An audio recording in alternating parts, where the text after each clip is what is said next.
53ാമത് സംസ്ഥാന ചലച്ചിത്ര പുരസ്കാരമാണ് പ്രഖ്യാപിക്കപ്പെട്ടത്. 154 ചിത്രങ്ങളിൽ നിന്ന് അവസാന റൗണ്ടിലെത്തിയ 30% ചിത്രങ്ങളിൽ നിന്നാണ് പുരസ്കാരങ്ങൾ. ചിത്രങ്ങളുടെ എണ്ണത്തിൽ റെക്കോർഡുമായി 154 സിനിമകളാണ് ഇത്തവണ മത്സര രംഗത്തുണ്ടായിരുന്നത്. 2021 142, കോവിഡ് ബാധിച്ച് 2020 80 ചിത്രങ്ങളുമായായിരുന്നു മത്സരത്തിനെത്തിയത്. പ്രാഥമിക ജൂറി കണ്ട ശേഷം 30% ചിത്രങ്ങളാണ് അന്തിമ ജൂറി പരിഗണിച്ചത്. സമാന്തര സിനിമയുടെ വക്താവായ ഗൗതം ഘോഷ് അധ്യക്ഷനായ അന്തിമ ജൂറിയിൽ നടി ഗൗതമി, ഛായാഗ്രഹകൻ Hari Nair, sound designer D Yuvaraj, പിന്നണി ഗായിക ജൻസി ഗ്രിഗറി എന്നിവരാണ് അംഗങ്ങൾ. സംസ്ഥാന ചലച്ചിത്ര പുരസ്കാരങ്ങളിൽ മികച്ച നടനുള്ള പുരസ്കാരം മമ്മൂട്ടിക്ക്. വിൻസി അലോഷ്യസ് ആണ് മികച്ച നടി. നൻപകൽ നേരത്ത് മയക്കം എന്ന ചിത്രത്തിനാണ് മമ്മൂട്ടിക്ക് പുരസ്കാരം. ഇത് 6ാം തവണയാണ് മികച്ച നടനുള്ള സംസ്ഥാന പുരസ്കാരം മമ്മൂട്ടി നേടുന്നത്. രേഖ എന്ന ചിത്രത്തിലെ പ്രകടനത്തിനാണ് വിൻസി മികച്ച നടിയായത്. എന്നാ താൻ കേസുകോട് ചിത്രത്തിലെ അഭിനയ മികവിന് കുഞ്ചാക്ക ബോബനും, അപ്പൻ എന്ന ചിത്രത്തിലെ പ്രകടനത്തിന് അലൻ സിയറിനും പ്രത്യേക ജൂറി പരാമർശം നേടി. നൻപകൽ നേരത്ത് മയക്കം ആണ് മികച്ച ചിത്രം. മഹേഷ് നാരായണൻ മികച്ച സംവിധായകനായി. ജനപ്രിയ ചിത്രം മികച്ച തിരക്കഥാകൃത്ത് ഉൾപ്പെടെ 7 പുരസ്കാരവുമായി എന്നാ താൻ കേസുകോട് മികവ് കാട്ടി.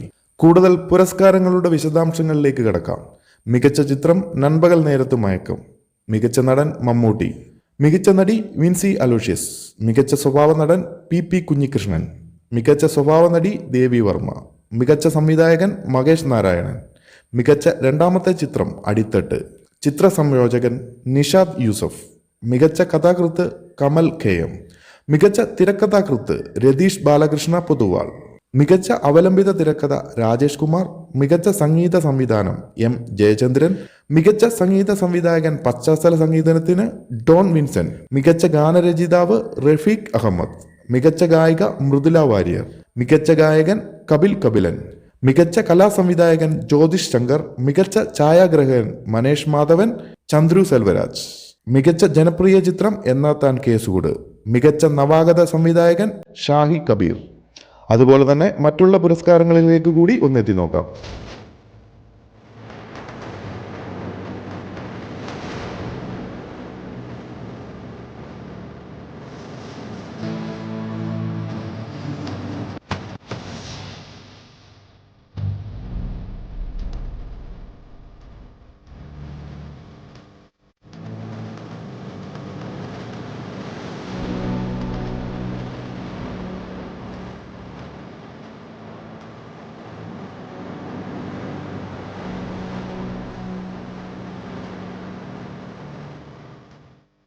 സംസ്ഥാന ചലച്ചിത്ര പുരസ്കാരങ്ങളുടെ വിശദാംശങ്ങളാണ് നമ്മളിപ്പോൾ കണ്ടത്.